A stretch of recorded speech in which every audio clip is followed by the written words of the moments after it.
Hello everybody, Anthony from SteamFirst.com here, and today we're playing Long Live the Queen. Long Live the Queen it's one of those really weird anime life sims by some people over at Hanako Games. You'd think that's like a Japanese company, but I don't think it is. I'll have to do a bit more googling on them after this. But anyway, yeah, you guys can kind of notice by this opening screen that it's just one of these types of things. I know, right? So yeah, we're going to take a look at the main menu and stuff before we actually get started. So we have start game, load game, preferences, checklist, quit. Now, I don't actually know what checklist is. That's just this kind of stuff, okay. So yeah, you have a set of like achievements. You die a lot. This is one of those types of things where anything and everything is out to kill you, and it's pretty insane. I don't think people typically don't last like 8 to 10 weeks here. You typically die by then. But yeah, you have your achievements, which I haven't got any of yet. Deaths, which I haven't had any yet either, thankfully. Epilogues, again, none. I've played very little of this. So anyway, preferences, we have quite a bit of stuff that we could actually customize here. So we can have it in windowed or full screen. I'll get to that in a second. Show feedback, hide feedback, show skip button, hide skip button, transitions on, off. I have them on, but it looks better off, to be totally truthful. And control, you don't really need a controller for this because it's just clicky. You just click. I don't see the point of having a controller in this game. But anyway, you can have your music and effects volume. Auto delay, which I have that. Actually, I want that quite down, and the text speed quite up. We can make that, we can lower that a little bit.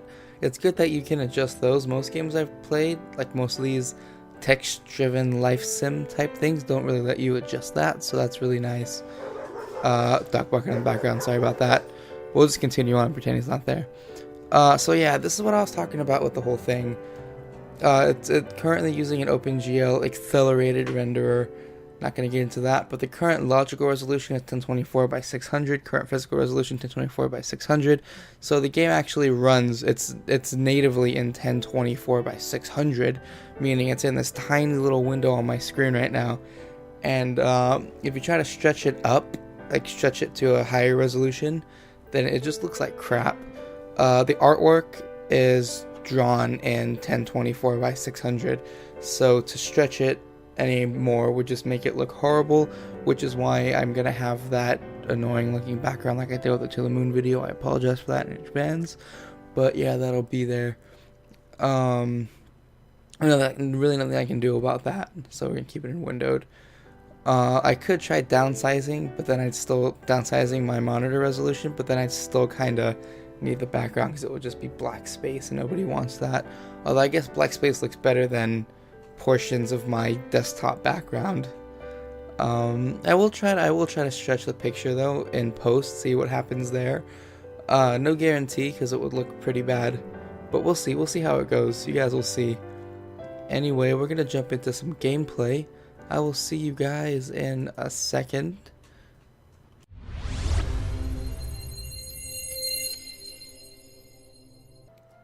Hello everybody, Anthony from SteamFirst.com here, and today we're playing Long Live the Queen. Long Live the Queen is a cool life sim by the nice people at Hanako Games. At first glance you think it's one of those weird hentai looking things, but it's not in the slightest. Hanako Games has been making games like this since 2003, mostly text-driven RPGs and involving female characters. Long Live the Queen is no different than any other life sim. It's basically where you play the soon-to-be queen of a kingdom, and your main goal is to just survive, because anything and everything in this kingdom will be out to kill you. You have a choice of classes to take each day with a set of stats for each one, and a mood meter that determines what you should and shouldn't do, meaning that you get a penalty for taking a class with a certain mood, and a bonus for taking others with a mood. Yeah, it's really kind of weird at first. After each class, you could choose an activity ranging from playing with your toys to sneaking out of the kingdom. Each thing can alter your mood, which is pretty vital to leveling each skill. You can easily die during your reign as princess. Literally anything can kill you.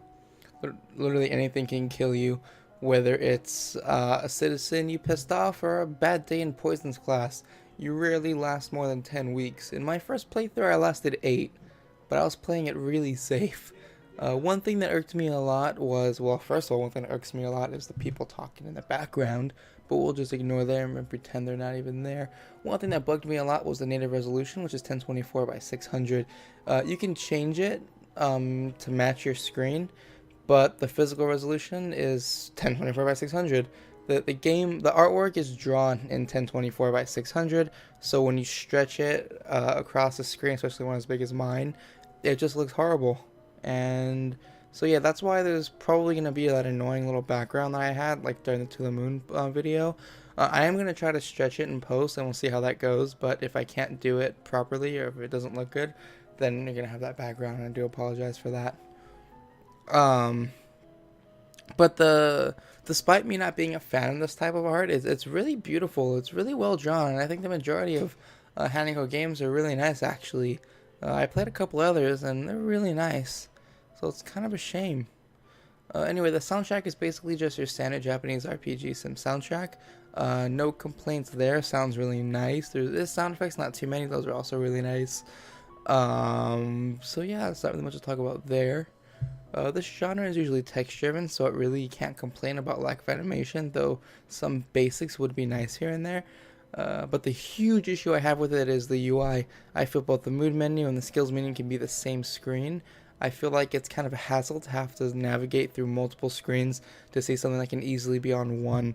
It feels pretty useless anyway because the skills page tells you your dominant mood, so having the second screen just seems like wasted space and time. If you ask me, in my opinion, I think it'd be cool to have to like experiment with stuff to change your mood to the desired one that you want. But whatever, that's just me. Overall, the game is good. I like it quite a bit. It was fun and upbeat most of the time. Really relaxing, chill game to play. The constant clicking and reading kind of took its toll on my lazy butt, but the artwork was kind of unnerving at first. But I like it a lot. There's a strange satisfaction that comes from helping raise a queen to be. Weird. Anyway, that's it for this week. My name is Anthony from SteamFirst.com. Be sure to check out SteamFirst.com for all the best news, reviews, videos, and content revolving around all things Valve and Steam. And if you like this video, maybe you'd like some of my others, you can find me, my blog, live stream, that kind of stuff with links below. Thanks for watching. I'll see you guys next time, and goodbye.